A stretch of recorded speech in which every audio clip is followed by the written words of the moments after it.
Hi, maayong gabi, Otro. Before we were rudely interrupted by an connection issue. So naami diri sa Mandaue City. Again, I'm Bea Copin. I'm Ryan Macasero. So fresh off lang, bago na jud na human a few minutes ago ang grand rally for Vice President Leni Robredo and Senator Kiko Pangilinan diri sa Mandaue City. Again, just to recap what we said earlier, kung gusto mo more details, watch the earlier namo, no?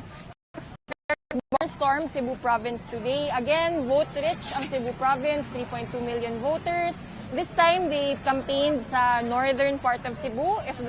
Pero kadong Feb sa northern, In the southern part. Sa southern part sila nag-campaign dito sa Cebu. Again, ang more context sa earlier na video, pero ang kabutang karon or yung situation in Cebu is that the incumbent, the ruling party, One Cebu, is endorsing Bongbong Marcos Jr. and Sara Duterte. But Leni Robredo is banking on the volunteers, right, here, and the handful of incumbents who are supporting her currently. So Ryan, anong nangyari? What happened earlier sa Mandaue Grand Rally? So the organizers set their expectations really high for the crowds that they wanted to come out. At the peak, I think organizers said it was at 150,000. Yeah. And so they pretty much achieved that. And I know the rallies have become a numbers competition for both sides. Yeah. The Unity team on Monday, I think they claimed they had 300,000. The governor herself claimed 300,000. The governor claimed 300,000. And I think the value of these crowds are really, and the organizers say to energize the volunteers, to convince the unconvinced. As we said earlier, according to a lot of internal surveys from the local politicians, there's about 19 to 30%. So at that time, so it was a couple of weeks ago. So it might be closer now, and I think it's even more crucial to reduce the number of unconvinced in that province as there is. And for Leni Robredo, who's really catching up, and not doing well as a rival, Bongbong Marcos in the Central Visayas region. I think it was also very smart of her to focus her campaign in areas where One Cebu is not the dominant party, in Mandaue City and in Danao. And bringing it here to Mandaue City, where the LGU has been, even if they're not openly supporting Leni, friendlier to the volunteers. You can see how, if you go around the city, you can see how open they are to have Robredo's materials all over the place. And it culminating here. And what stood out for me also was aside from the huge crowd, the production value was a level up from the first rally in February.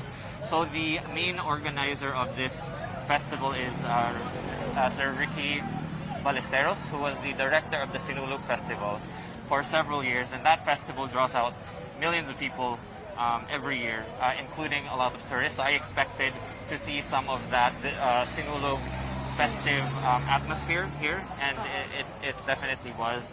We heard a lot of people, Cebuano artists taking center stage, and I thought that was also very interesting. And in Vice President Robredo's speech itself, she spoke about a lot of the same things as the first time, about how she won 800,000 votes in the 2016 vice presidential election, and really talking up to Cebuanos about how she has receipts, about the projects that she's done here in the province. And the crowd, I think, is as receptive as they were before. So yeah, that was the highlight.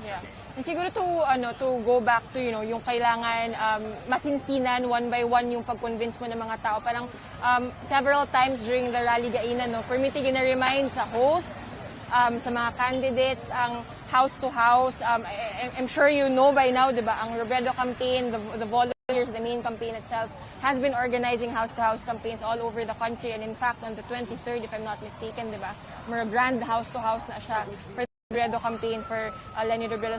Speaking of, ikatulo or ikaduha nag-birthday sila ni Robredo today. Sa Bogo na ay cake, and then kanina na po yung mga special number, very, very quick lang na gesture from volunteers here in Mandaue City to greet her ahead of her birthday. And also, ako pong take away from this morning na sa Bogo pa lang, yung di-mention, no, nga, again, ang ilang visit karon in Cebu, sa northern part of Cebu, she had 4 stops. Although in between those stops, I believe she had 4 rallies rather. But in between some of those rallies, she actually visited some of their OVP projects, I believe. But in her speech, she emphasized na they're okay with like going around, although mas kapoy na siya technically, no? Mas ganahan sila nga they visit different cities or towns and meet people there.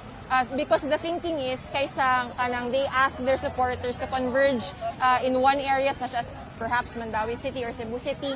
Not everyone, of course, has the means, financial or time-wise, right, to travel to the grand rally. So murag, and she connected that to the promise na should she and Kiko Pangilinan win in 2022, there should be a government na kung sa aha nga sila ang muduol sa mga tao instead of people having to seek them in their offices. So murag nakatahi po ang story, but again, yun nga parang just to ground things, no, parang the reality also and the political situation in Cebu, the dominant party is endorsing not just endorsing, has an alliance with the UNI team. And if you look at the numbers as well, Central Visayas, Bongbong Marcos is quite dominant in the region. And it helps pod na ang iyang running mate kay si Sara Duterte, Davao Mayor, ang only Bisaya sa vice presidential race. And of course, again, si President Duterte in 2016, 1 million votes, more than 1 million votes actually, iyahang win margin diri sa Cebu. And that popularity has carried on over to Sara Duterte. So dako pong alas for Bongbong Marcos to have Sara Duterte as his running mate. So it's quite daunting, I suppose, to be campaigning in a province wherein the incumbents are endorsing and are in an alliance with a different candidate. And also si Dai Kim Chu came out today very what's my term murag very light and very jokey ang iyang approach, no, in explaining why she chose to endorse Leni Robredo and Kiko Pangilinan. Kim, of course, is a Cebuana herself. So niya siya diri, ni kanta siya, pero actually mas taas yung speech, no, to explain nga nung nipili siya og endorse kang Leni Robredo and Kiko Pangilinan. Ang iya pang joke, daghan daw mga na, ang dami daw nagtatanong, bakit niya piniling lumabas ngayon? Ang sagot niya, bakit ang dami daw tanong ng mga tao? So yun, I think that's also set the tune, the tone for the rally tonight. Again, the usual naman for a Robredo-Pangilinan rally, a lot of performers, a lot of artists coming over to not just endorse but also help the campaign in their rally. So, did we miss anything else from tonight?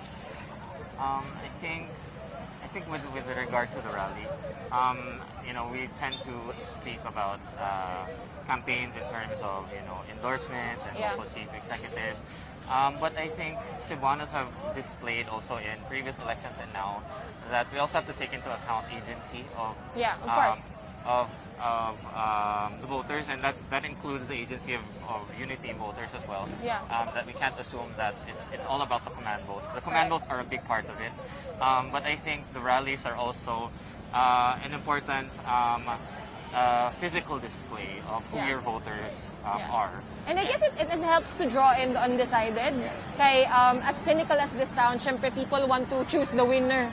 Or kung kinsay ganahan sila mga friends, kinsay ganahan sa ilang spheres of influence. So dakong tabang pod in that way ang mga rally, both for Leni Robredo and the Unity Alliance, if you think about it. So I'm very curious how the next surveys are going to look in the region, if both of these big rallies will have an impact or not.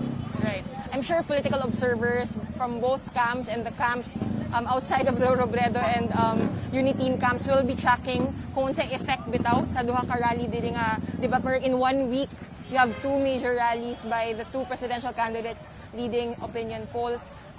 So Ryan will be staying in Cebu. I'll be flying back to Manila after this. But we'll be bringing you updates not just from Cebu province, Cebu City, Mandaue City, but also from the rest of the country as we enter the tinuod na jud nga home stretch of the 2022 campaign. Again, this has been Bea Copin And Ryan Macasero. Thank you for watching. Bye!